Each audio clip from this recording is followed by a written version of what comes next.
नमस्कार दोस्तों। स्वागत है आपका हमारे चैनल दर्पण में, जो हमें और आपको बंद आँखों के आईनों से कहानियों की एक नई दुनिया में ले जाएगा। ऐसी कहानियाँ जो हमारे गाँव से आते हैं, जो हमारे खेतों में पनपती है, जहाँ हमारे देश की आत्मा बसती थी। इन्हीं जिन्हें हमने आज की नई ऊंची इमारतों के नीचे दबा दिया है, तो आज रूबरू होते हैं इन्हीं कहानियों से निकला आज की कहानी, नदी के पार।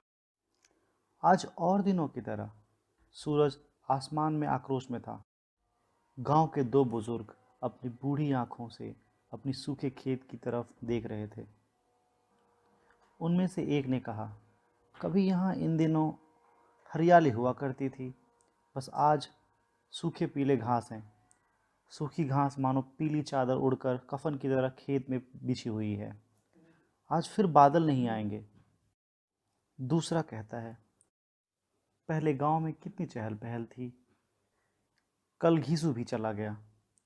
जब से गांव सूखा पड़ा है, गांव से लगातार पलायन हो रही है। हमारी तो उम्र भी ढलती जा रही है, हमें कौन ले जाएगा। गांव में 5 साल से बारिश नहीं हुई। आज गांव का एक गरीब किसान हरिया, जो साहूकार के बोझ के तले न तो पलायन कर सका, न उसकी खेत बची, अब तो बेचारा अपने परिवार को लेकर नदी के किनारे छोटी झोपड़ी में रहने लगा है। अब वो और उसकी पत्नी लकड़ियां बेचकर जैसे तैसे जीवन बसर कर रहे थे। आज हरिया जब दोपहर में नदी के किनारे लकड़ियां काट रहा था, तो सूरज की लपटें आज सूखे शरीर को कम जला रही थी। उसने आसमान की ओर देखा और कुछ छटे हुए बादल देखकर मुंह मोड़ ली और लकड़ियां काटने लगा। यह छटी हुई बादल वो उसकी आशा कितनी बार तोड़ चुकी है, लेकिन आज नज़ारा कुछ और था। मानो सूरज बादल की ओर आगोश में आ रहा हो। देखते ही देखते बूंदें पड़ने लगी। उन बूंदों ने मानो बूढ़ों की अनकही दुआओं को सुन लिया हो। पहली बारिश मिट्टी पे पड़ते ही मिट्टी की सौंधी सुगंध आने लगी। हरिया लकड़ियां काटना छोड़कर घर को आ गया। आज शाम को हरिया बहुत खुश था। वो अपनी पत्नी से कह रहा था, देखना, इस बार हमारे सारे कर्ज खत्म हो जाएंगे। हम गांव में अपने खेत में खेती कर पाएंगे। ऐसा कहकर हरिया बहुत दिनों बाद चैन की नींद सोया था। मगर अगले दिन जब उसकी नींद खुली, तो उसने देखा कि 5 सालों में बादल जो अपने पास बूंदें जमा की होगी, सारे उड़ेलते ही जा रहा है। आज वो खुश था कि उसे अब लकड़ियां नहीं काटनी पड़ेंगी, उसे शहर नहीं जाना पड़ेगा। उधर नदी भी अपनी पुरानी खोई हुई प्रतिष्ठा प्राप्त कर चुकी थी। गांव वालों में खुशी की लहर दौड़ रही थी, लेकिन शायद प्रकृति को यह मंजूर न था। पूरे 3 दिन बारिश रुकने का नाम ही नहीं ले रही थी। उधर नदी अपना बाहें फैलाए हरिया के झोपड़ी के को खुद में समेटने का जी तोड़ कोशिश करने लगी।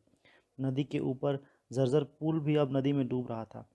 धीरे धीरे गांव वालों की खुशी चिंता में बदलने लगी। नदी अपने आसपास के चीज़ों को खुद में समेटने लगी और अपने साथ सारी चीज़ें बहा कर ले जा रही थी। हरिया अपनी झोपड़ी तो न बचा सका, लेकिन अपनी पत्नी को लेकर गांव के उस महफूज जगह पहुंच गया, जहां पानी के इस हाहाकार से बचने की लोग उपाय सोच रहे थे।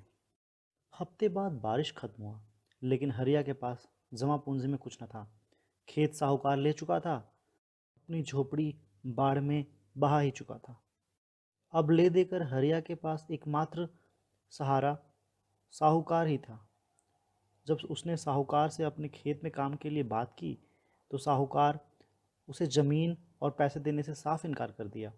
हताश हरिया अब अपनी बीवी और बच्चों को लेकर वही पुरानी झोपड़ी के पास नदी के किनारे जाने लगा। तब उसने नदी पे बने उस जर्जर पुल को देखा और अपनी पत्नी से बोला, अब हमें भी नदी के पार जाना पड़ेगा। बस इतनी सी थी ये कहानी। अगली बार इसी आईने से नई कहानी से रूबरू होंगे। तब तक के लिए नमस्कार।